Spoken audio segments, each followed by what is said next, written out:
So, hi Radhika, how are you? Hi, I'm great. How are you? I'm also good. So, are we ready for the session? Yes, absolutely. So, Radhika, my first question to you is take us back to June 4th, 2025. What was going through your head when your name was announced as Miss Universe Uttarakhand? I felt really relieved and joyful because it wasn't the first time that I was appearing for Miss Universe Uttarakhand. It was my second or third try, and I had been trying for 1.5 years or 2 years before I won it. So I felt very happy, very relieved, and grateful. Okay. Who was the first person, or what was the first person you called after winning Miss Universe Uttarakhand? And what did you tell them? I called my teacher, my trainer who trained me for the competition. I called her at 12 a.m. In the morning, and I told her that I won. I finally made it. She was very. The training was really very hard, so she congratulated me, and I expressed my gratitude. Like, thank you for guiding me through this all because it was a very roller coaster of a ride. I can totally understand that. And how was that experience for you? Like, was it overwhelming? Was it nerve? Were you having jitters, or what was it? The whole process of Miss Universe. Yeah. Oh my god, it was so many emotions at the same time. It was nerve wracking. It was also very enjoyable. I made so many friends. Also, there was this spirit of competition, so you had to be focused, disciplined. There were a lot of it was an amalgamation of blending pot of so many emotions. I cannot name one. Okay. If there's anything that you've learned in your pageantry, what would you tell the audience who are aiming for pageantry? What would you say this to them? I started my journey with one question that was, if not now, then when? So you keep putting it off till you cannot. So when I did my masters, I finished it. I was like, okay, this is the time that I have to go. It's now or never. So don't be afraid because in the beginning, you will make a lot of mistakes. Don't be afraid to make mistakes and believe in yourself. I came from a non-pageant fashion background. I had no background. I come from a academic background, so everything was so new to me. Absorb it, whatever you can learn, and take everything in your stride. Well, pageantry often comes with a lot of expectations and how a woman should look, speak, behave. So, how do you navigate those expectations that people or your mentors have from you? One of the greatest things about pageantry is that it connects you to yourself because the questions that are asked in Miss Universe, they're not general questions like what would you do to save the earth. Like, this is a very general question. They asked about your opinion. If you had a reset button in your life, would you press it? If you could take away one constitutional right, which right would it be? So all of these questions require you to think critically. So during this process, I really focused on what I think about things, what I think about life, what I think about politics, what is happening all over the world. That really helped me connect with myself. So whenever there were expectations placed on myself, I took a step back, connected with my own self through journaling, meditation, or whatever I liked to do, and just keep the voice away for some time and listen to my own self.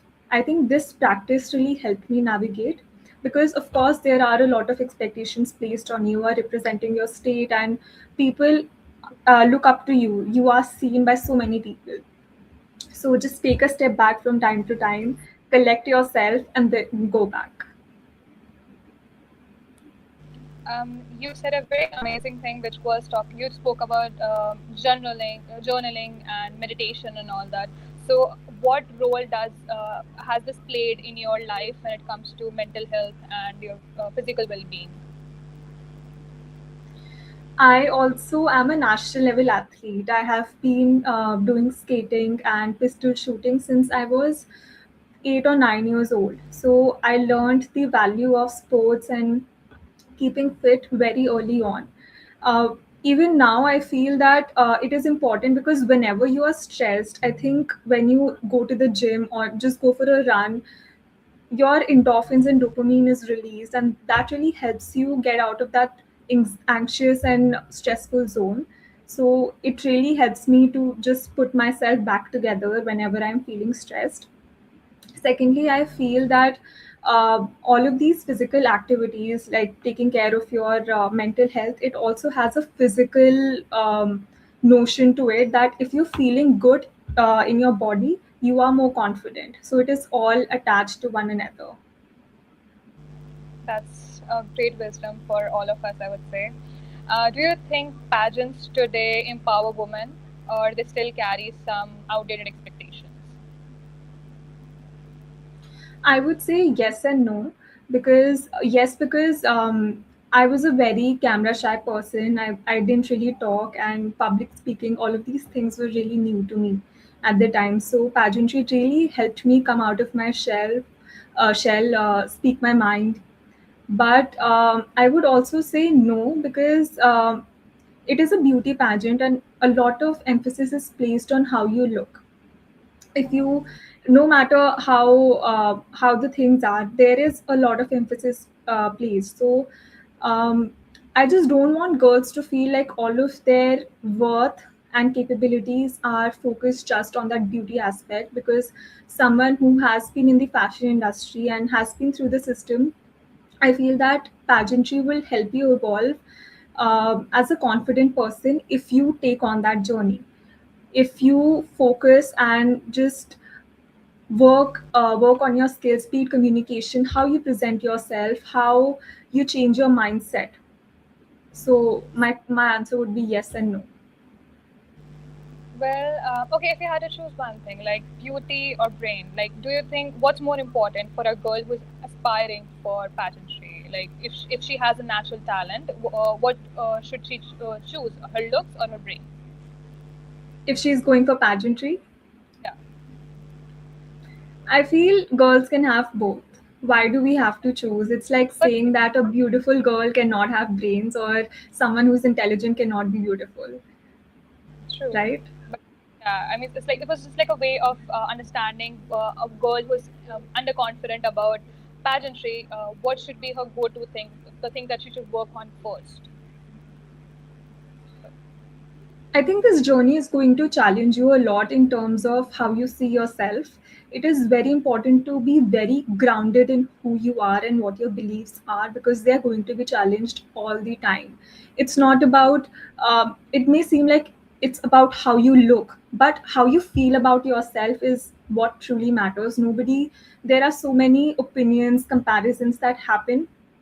Self doubt, Mhm. how you carry yourself in those situations is really important, and that comes from what you think about yourself. Do you think you are the winner? Do you think you're confident?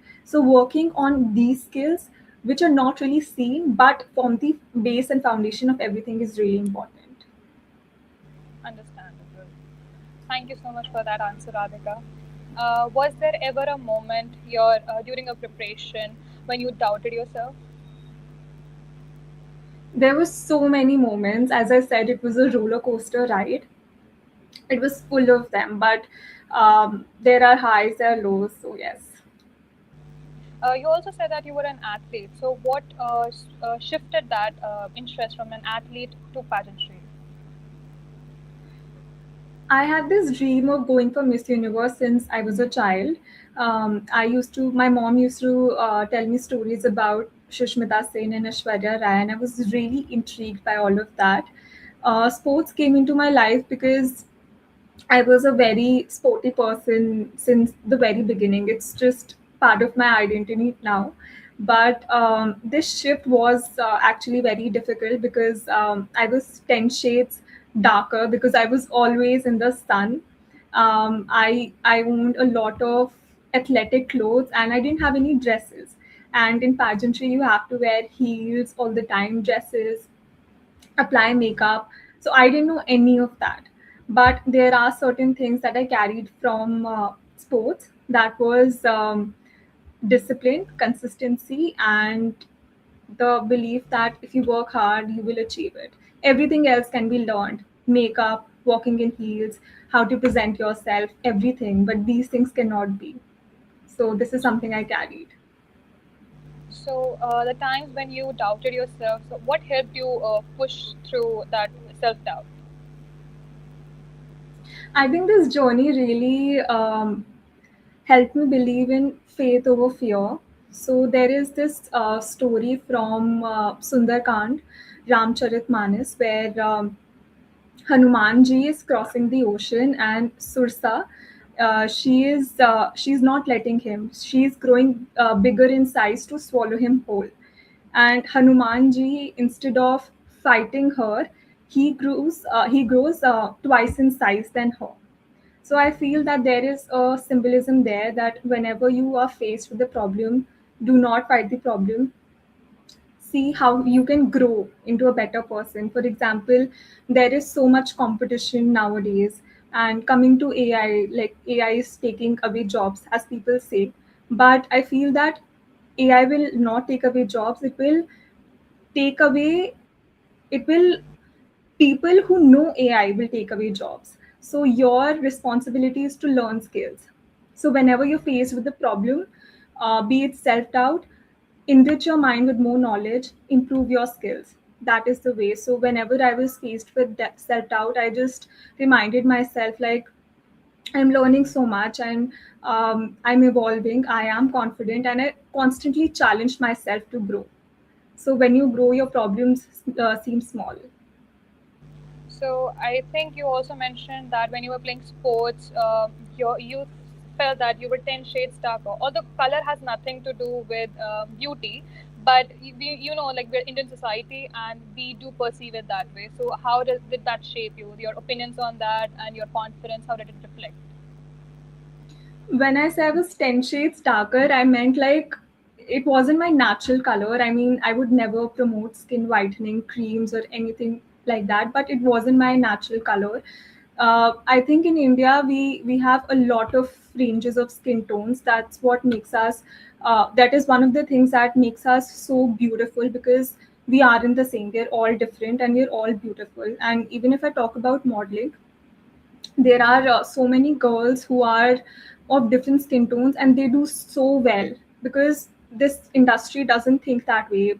There is a stereotype that only fair girls would get a chance. It's not. I think it is the opposite, that people who are a little tanner get more opportunities because camera clicks that well. So this is a stereotype that if you're fair you will get a chance. It's nothing like that. And Uh, coming to beauty, I feel that if you feel confident inside, and if you have put in the work to be the best version of yourself, it shows on your face. It shows in your posture, in the way you carry yourself. Truly, that's something I would highly agree on. And also, you said that since beauty is not something that is just limited to color, but do you think that racism or something like that, or partiality exists in beauty pageantry? Racism, I do not feel, because in Miss Universe, it is one of the most accepting, I would say, pageants, because there were a lot of people from all over India, of course, and also there were NRIs participating who had Indian origins. So a pageant wouldn't accept NRIs if they didn't think that it had anything to do with NRIs, like people who are not from India. So I don't think racism plays a role here. Okay. I guess another personal question that I seem to have arise from this topic is I do not see a lot of Northeast representation in beauty pageants. So, what's your opinion on that? Northeast is so big in pageants. If you watch Miss Universe India, the maximum support that girls get are from Northeast states. I think the Seven Sisters are really strong. When I was in Miss Universe India last year, I saw them bond. I mean, if one of the girls is performing in talent round, for instance, they would cheer the hell out of the room. I mean, they would be so loud, they would be so encouraging. I never saw them fight. I mean, there weren't any clashes between them, or you could. I mean, they were like sisterly bond, like seven sisters are. If you open Instagram also, you would see the maximum support. There are hoardings and billboards of girls supporting girls, of people supporting girls from Northeast. So this is actually not true that Northeast is not represented. And if you see the last year winners and even before that, you would see like Northeast, one of the Northeast contestants makes it to top five every time. That's lovely to know, because I sometimes find it in Bollywood and stuff in media that I don't see a lot of representation of Northeast. So I guess that was a lovely opinion from yours. So my next question to you is: you're a national level athlete. How did competing in athletics shape the way you are or approach pageantry? I think it is same in the sense that pageantry is also a game. You have to strategize. How would you approach things, in the sense that you have to prepare how would you portray your state in front of this stage. So it takes a lot of strategy. In that sense, it's very important. And also, we see stories like, a girl came from nothing and she won. It's not like that. It takes years of preparation. As I said, it took me 2 years to reach that stage. There are a lot of rejections, redirections that happen as well as in sports, because you fail a lot. So I feel that one thing that I carried from sports to pageantry is that failure is not a fact, it is always a redirection. We think that, oh, once we failed, okay, I'm not meant for this. But you recalibrate, you rethink your route, you strategize when you do for a race. And for pageantry as well, maybe I could work on my work, maybe I could work on how to share my story with the world in a better way, maybe I could present myself better. So you always are a work in progress, even after you win. So this is one learning that I've carried. That's again an amazing insight. Well, being an athlete, you have to work a lot on your body, and also being someone who is participating in beauty pageantry. Again, you have to work a lot on your body. How is it different from you being an athlete working on your physical health, and how is it different for you working on your body as someone participating in pageantry? How would you describe it for people? I would say that being fit is a part of my identity at this point. As I said, that I have been training as an athlete since I was 7, 8 years old.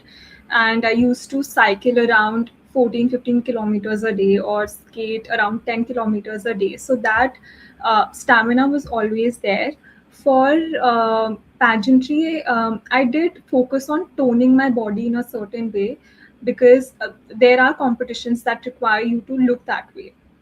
But other than that, I set the ground rules for myself in the very beginning, that I'm not going to starve myself, I'm going to have a very nutritious diet. And also, no matter what, I won't let comments of the people affect me, because if you're not comfortable in your body, it will show. And you have to understand that your body does so much for you. It is, we had practice sessions for 16 hours. You cannot stand that 16 hours of walk in 7 inches heels if you're not eating well, if you're not taking care of yourself. So yes, toning is different. But I also, for the first time in my life, joined gym when I was in pageantry, when I was training. So I built a lot of muscles during that time. So I feel that I have focused more on gaining muscles, looking stronger, than just looking thin and good on stage. I mean, that's not the way. Your glow goes away if you do that. So having boundaries and building muscle is very important. Um, so, so do you think that since you spoken about building muscles, do you think that women who are naturally thin cannot represent beauty pageantry, because again it's about some the way people perceive beauty pageants, and they talk about how they physically look. So do you think that? I feel that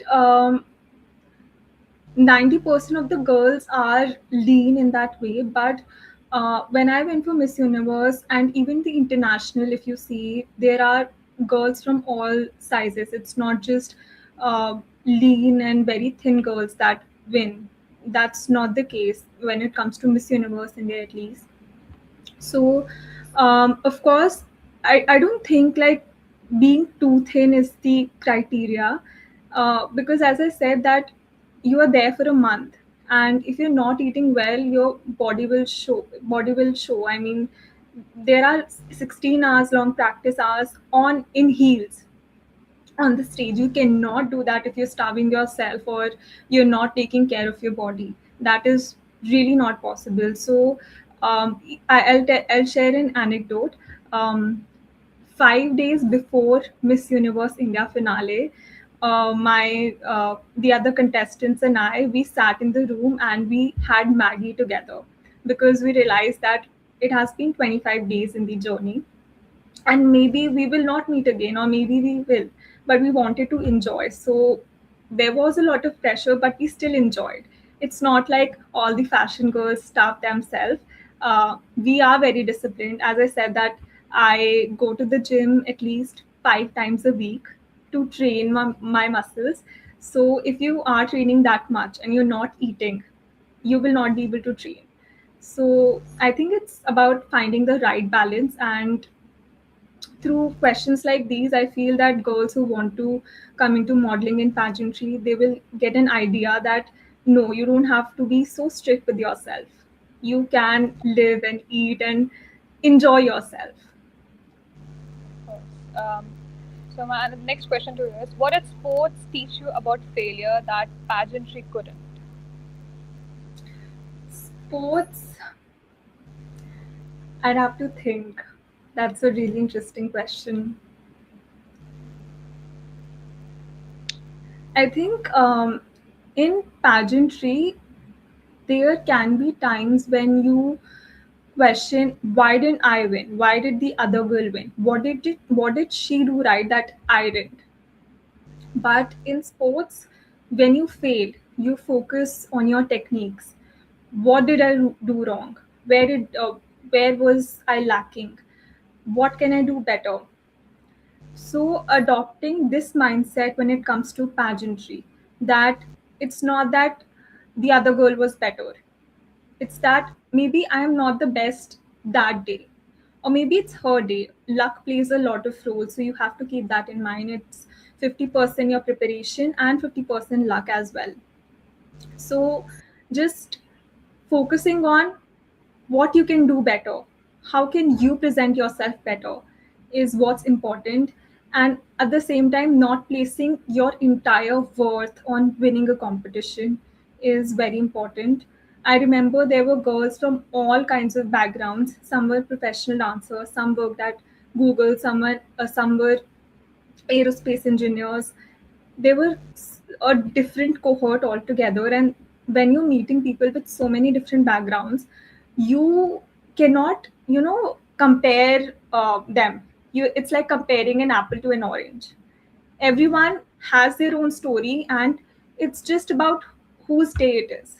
So bringing that, like, what can I do better? What can I learn from this mindset from sports to pageantry is very important. Okay, so I guess my next question arises from this very ideology itself, which is: how do you evaluate yourself? Like, if you're in sports, how do you evaluate your opponent and make yourself better than your arch nemesis? And the same goes for pageantry. So I think it has to be very different from the two, right? So how do you Mhm. evaluate? See, people generally see only the 3 hour show, that is the finale, 3 hours of finale, but it is a month long journey that the girl takes. And before that, it is 1 to 2 years of preparation. So, coming to the cause that you stand for, how strongly you have worked on that, how much people have an impact for it. That is one thing. And how you present yourself on stage in front of your judges. Uh, it comes down to public speaking and speaking your heart clearly, what you want and why do you want to win. That has to be really clear. Second, a third thing I would say, energy plays a big role, because this field is very hectic.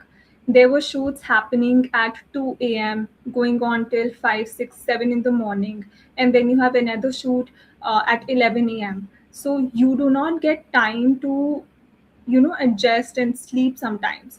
It is that way, it is hectic.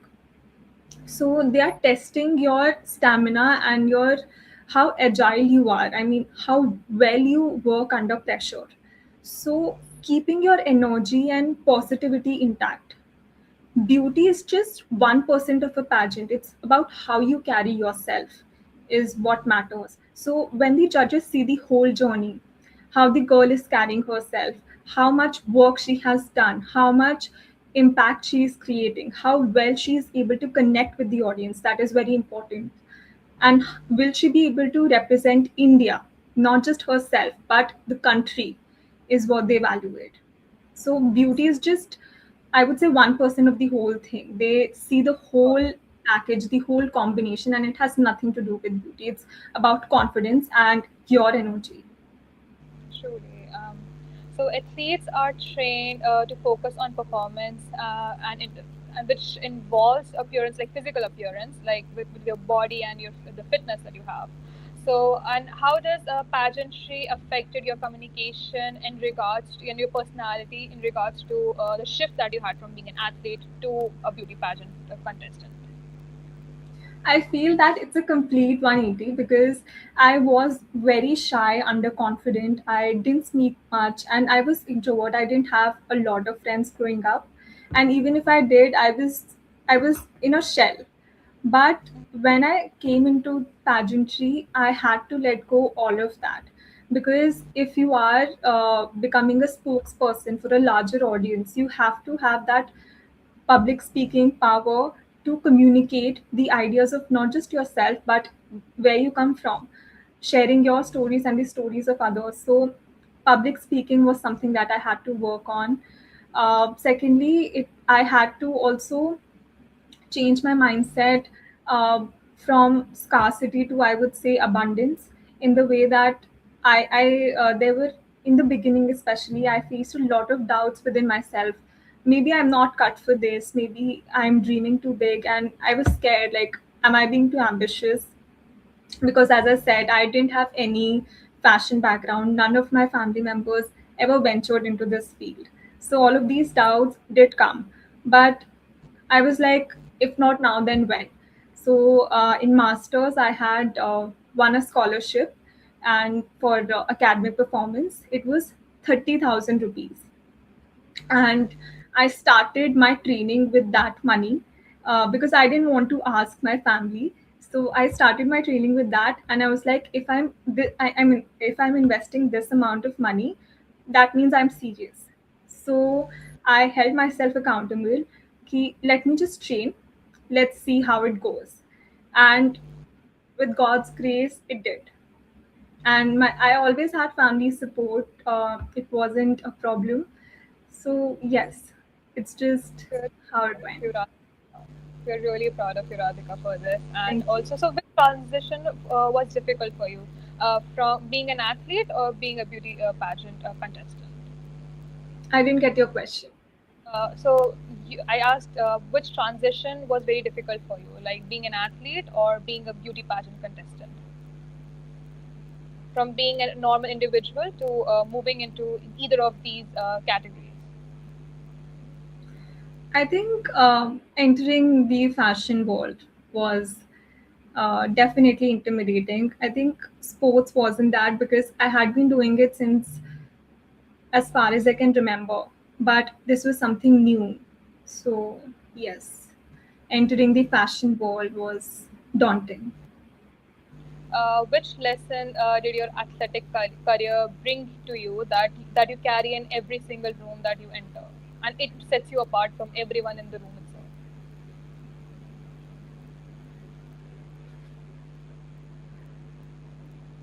I feel that when it gets really tough, if I have a lot of stress going on or there is too much work to do, I'm able to push myself in those situations, even in the high pressure situations, and focus. And that is because Since I was in fifth, sixth grade, I used to wake up at 4 a.m. in the morning to train for skating. Then I used to go to school, come back, go to tuition, and from there I used to go back to skating practice again. And I used to come back home at around 8:39 in the night. So, and doing the same thing again the next day. So I have this stamina built for hard work. People like the students my age, they were mostly studying or doing some sort of extracurricular activity that didn't require that much of time, but I was multitasking so much at that age. So that has helped me build that strength, that mental strength, that I can multitask easily now. Okay, got it. So, my next question to you arises from fashion. So, fashion and sustainability don't always seem like natural partners. Okay, so what's your opinion on that? What do you think? Do you think both of them can coexist, or one has to win over the other? I feel that sustainability is embedded in our culture from early on. It is now named as sustainability, but in our Indian households as well, we are doing it since so long that I think we are the first ones, I feel, in the world to have that sustainable approach. It is now in America and in other countries that they're calling it sustainability, but we are the first movers, I feel. Coming to fashion and sustainability, I definitely feel that they can coexist in the same space. During my Miss Universe journey, I had this initiative which was called Radhya, where I upcycled old pieces to give them a sustainable approach. Like you do not have to buy new clothes for the pageant or any of the events, major events, if you can use what you have in a responsible manner. Okay, so what sort of a problem were you trying to solve with Radhya? What is more personal or professional? It arose when I was curating my pageant wardrobe, the clothes that I will carry with me to Miss Universe India, and it's a long journey, 1 month long. So I needed a lot of outfits, and I felt like they are going to go, a lot of them I don't know if I'll wear them or not. So I felt like I don't want to buy so many clothes, and it's also very expensive at the same time. So I thought maybe I'll utilize what I have in a way and represent it. So it started from there. How can I utilize what I already have? So I took my mom's saris, which were 10-year-old or 5-year-old, and I turned those saris into dresses. And I felt like I can represent India and the culture beautifully if I do something modern with the traditional clothes that I have. So that this was the approach to tell the world that you can still be fashionable, you can still be in style by utilizing what you already have. You always don't need to have new. And repeating clothes is fashion. We see celebrities like Alia Bhatt do it, Kangana Ranaut do it. So if they can do it, why can't we? Definitely. So, do you think Gen Z fakes sustainability? It's just all talks. And do you see Gen Z actually incorporating sustainable fashion in their lifestyle, or they're moving more towards fast fashion? I think Gen Z has named it in a very cool way, which is called thrifting. They call it thrifting, wearing old clothes from Instagram shops. So they have made it cooler. But I feel that one part of Gen Z is also into fast fashion, buying from places and also buying the trendy things that are going on. But I feel like when this wave of fast fashion has a little, I feel it has slowed down because people are now buying clothes that they can utilize again. Some tops, some skirts, making a different outfit each time. So I think it's a mixed bowl. Some are into fast fashion, some do thrifting, and some do a little bit of both. Oh. So, is there anything do you personally feel should change about the fashion industry of India? And if that's it, what ideas do you have and notion that you have that you can do to change it? When we talk about sustainability in fashion, um, I feel that there is a space for a lot of brands that can channel this channel this initiative in the way that we are not selling just for one occasion, we are selling for multiple occasions. This is one outfit and you can wear it in six different ways. I think that is one approach. And also, I see on the internet and everywhere that sequence is really in fashion right now. Everyone is adding sequence in the name of Indian print, Indian culture, those Y2K sequence tops that we have nowadays. But sequence is also plastic. So we are um, maximizing, I feel, the use of plastic when it comes to fashion. Indian culture is also a lot of prints like Bandhini and other ones from Khadi, cotton, which we can show and portray. So I feel using things in fashion and representing culture in a way that is both sustainable and not utilizing materials that degrade the environment is very important in the name of trends. What is that one fashion behavior of masses that you feel people should avoid or break? Could you repeat the question? What is that one fashion behavior or pattern of people that you wish people would break?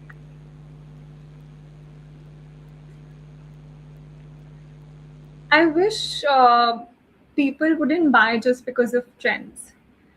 I feel that personal style is somewhere missing because people are buying the same clothes. For example, right now, polka dots are really trending on Instagram. Everyone is wearing polka dots.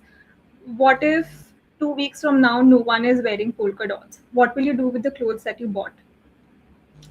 And there are so many other trends that I can mention, but having that personal touch to your style and not following trends is something I would encourage people, because I do not do that myself. I like to have I like to have classics in my wardrobe and not follow trends. So, how was your self discovery when it came to figuring out your own fashion taste, your preference of style? Um, Being a model, I can experiment a lot with different looks, what looks good on me, what does not. So that really helped. And I found that I like to wear clothes that are fitted and that are comfortable at the same time. So following this, I experimented with a lot of colors, which colors suit me, which do not look that good on me. So by experimenting with what I already have, I curated my own wardrobe, and whenever I buy, I focus on the styles that complement my body type. So it is very important to dress according to what suits your body type, because we see on Instagram and other social media platforms that this girl is wearing this, but would it suit you? Would your body type can be different from that person, that influencer? So being mindful of that and keep experimenting every single time. So that's how you curate your own personal style. So, thank you so much for that answer, Radhika. Okay, some questions that I have for Girls Who Yap community. So, what do you think are some of the green flags or the red flags in people? Oh, that is such a Gen Z question. I feel that green flag when it comes to that, I feel that a person who is self-aware, a person who is self-aware can take responsibility. Even if they make mistakes, they are aware that okay, this is something that I'm doing wrong, which I feel is a green flag, because everyone makes mistake, but not many people take responsibility for that. And red flag, I feel red flag would be how you treat people who don't benefit you. I mean, how you treat people from whom you are not getting anything. Um, so we tend to see that maybe it's a lot of give and take and everything, but how do you treat people who cannot give you anything. So are you kind to them or are you mean to them? How do you treat them? So that would be a red flag if they don't treat them well. May we know your green flags and red flags? If you're okay, comfortable sharing that with us. These were my green and red flags. This is what I So see. your personal, like, do you have any green flags or red flags in yourself? My own. Yeah. Okay. Hmm. My green flag would be, what should I say? I mean, I don't know. It's okay if you're Um, sharing. That's totally okay. Let It's me totally think and I'll tell. okay. My red flag could be that I give too much attention to details rather than sometimes looking at the big picture. So, for example, if I see somebody, I would first see how they dress because I feel that fashion somewhere says who you are without saying anything, how you carry yourself. But it can be wrong as well. I mean, it can be deceptive. You could be a different person, so that would be, I feel. And green flag is that I give people a second chance. Yeah. That's lovely. What is that one question you feel people should ask more often, or you wish people could ask you? Okay.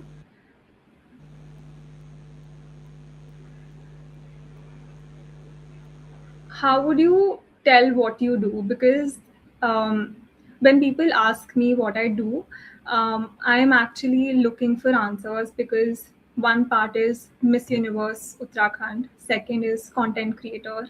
And I haven't shared this publicly, but I'm also a PhD scholar now. I have taken my PhD exams and I've cleared them, and I'm doing a PhD in Spanish. Oh, So yes, and then comes spokesperson where um, I go for interviews and share my opinions. So I'm not able to put myself in a box or be clear with what exactly do I do because I don't know. And marketing is something that has come into the picture because I'm learning that as well. It is something that really interests me. How people portray the best of the brands and everything. Personal branding.